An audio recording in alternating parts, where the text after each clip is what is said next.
Assim diz a palavra do Senhor. E perto da meia-noite, Paulo e Silas oravam e cantavam hinos a Deus, e os outros presos os escutavam. Por isso, nesta noite, o título da nossa reflexão será Cantando e Orando na Prisão. Você pode repetir comigo? Cantando e orando na prisão. Mais uma vez.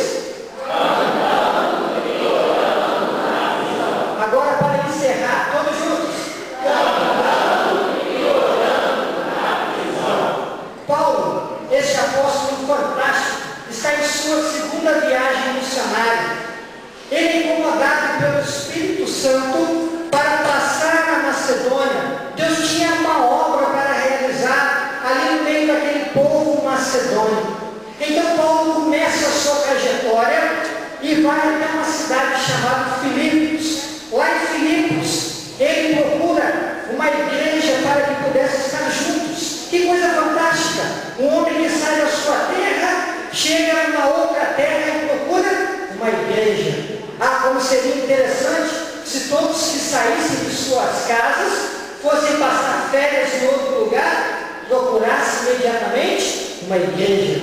Aqui nessa noite nós temos pessoas assim. Pude falar com alguns amigos, visitantes, que de longe vieram passar sua temporada no Peró e estão aqui na casa do Senhor. Eu quero parabenizar você por essa atitude semelhante ao do apóstolo Paulo. Mas enquanto Paulo e Silas vão para aquele lugar de oração à beira do rio, ali na cidade de Filipos, eles são incomodados por uma mulher que tinha um espírito de adivinhação, que no meu modo de entender era próprio Satanás interferindo na vida dela para que pudesse usar outras pessoas. Paulo e Silas olham para aquela mulher e movem-se de íntima compaixão, porque eles entendem que todo ser humano tem direito à liberdade.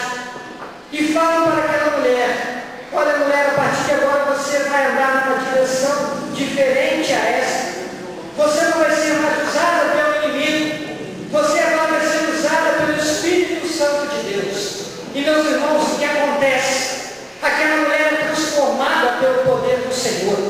No entanto, ela estava sendo usada por alguns homens estes que procuravam ferir lucros através daquela situação. Aquela mulher adivinhava o futuro das pessoas e os seus senhores ganharam dinheiro através dessa adivinhação. Então Paulo entra de forma incisiva, Silas entra de forma determinante, prega a palavra do Senhor para aquela mulher, que aquela mulher é transformada. Então, vendo os seus senhores que a sua esperança de lucro havia sido desfeita, vão até os principais daquela cidade e dizem: nós precisamos prender esses dois homens. Esses dois homens estão perturbando a ordem. Precisamos prendê-los. E era costume naquela época, no mundo romano, em que a pessoa, antes de ser presa, fosse açoitada. Particularmente, seria muito bom se essa prática pegasse no Brasil, porque tem certas pessoas que vão para a cadeia que só uma coça mesmo. E aqueles homens, servos do Senhor Deus, vão para a cadeia, mas antes recebem as frutas. E agora são lançados na prisão. E um homem passa a ser chefe deles. Um homem carcereiro passa a cuidar daquele dois servos do Senhor. Mas uma outra coisa interessante no mundo romano é que os presos não iam para a cadeia e ficavam soltos lá não. Eles eram presos a ferros. Ficaram com os seus pés presos nos ferros e ali não podiam se mover, apenas da cintura para cima. Esta é a realidade que Paulo e Silas estão enfrentando neste período, neste momento histórico. Você então poderia pensar o seguinte: mas como dois homens servos do Senhor Deus, que acabaram de pregar uma palavra para uma mulher que havia sido transformada, está preso a ferros numa cadeia?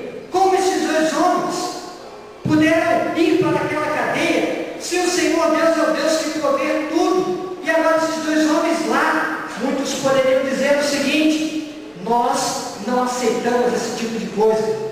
Esse Deus que está falando aí não é um Deus não, porque se fosse Deus de verdade, esse esses homens não estariam passando por esses problemas. Mas sabe de uma coisa? Tudo contribui para o bem daquele e que ama a Deus. Vamos dizer juntos? Tudo contribui para o bem daquele que ama e que crê em Deus. Todas as situações, meu irmão, minha irmã, meu amigo, minha amiga, a situação que você está enfrentando, pode ter certeza, contribuirá de forma determinante para o seu bem e para a sua fé em Deus. Mas é algo interessante, meus irmãos, nesse versículo. Diz-nos o texto que perto,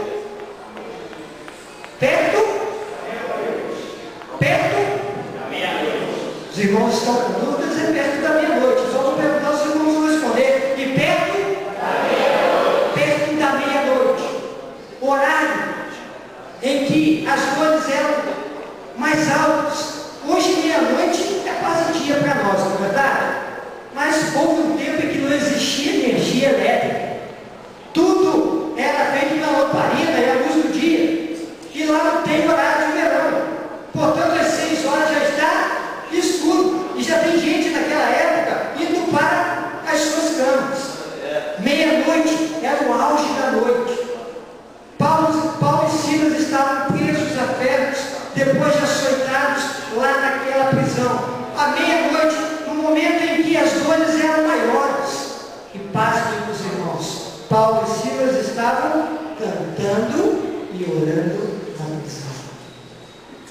Você poderia pensar o seguinte: como estes dois homens, depois de levarem uma surra, depois de apanharem dos seus feitores, agora na prisão, mas não somente isso, presos a ferros, podem cantar e orar na prisão?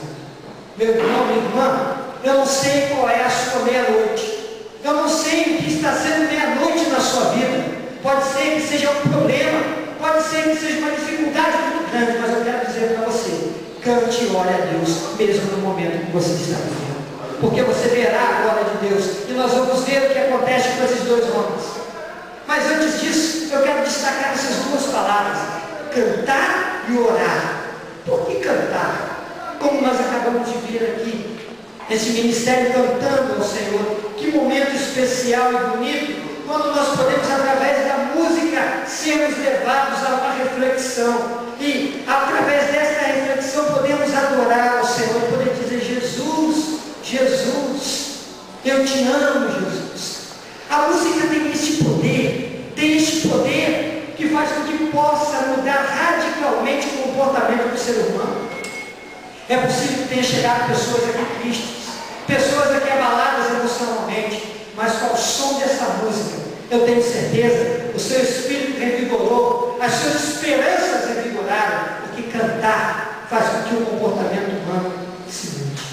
Deixa eu dizer uma coisa para você: um escritor parisiense, francês, chamado Colombo, escreveu um livro chamado A Música. E ele, no momento, a certa altura do seu relato, conta a história de um capitão, história verídica, segundo esse livro, que é preso na prisão da Bastilha. Que lá, enquanto ficava preso, ele fazia o seguinte: ele tocava uma flauta. Então ele pegava a sua flauta e começava a tocar a sua flauta. Mas aqueles que conhecem as prisões sabem que não é difícil encontrar ratos e baratas lá, não é verdade?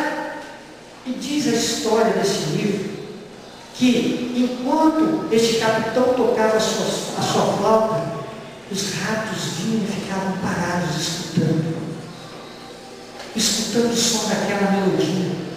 E esse escritor parisiense diz que quando aquele capitão terminava de cantar, de tocar a sua flauta, o que os ratos faziam?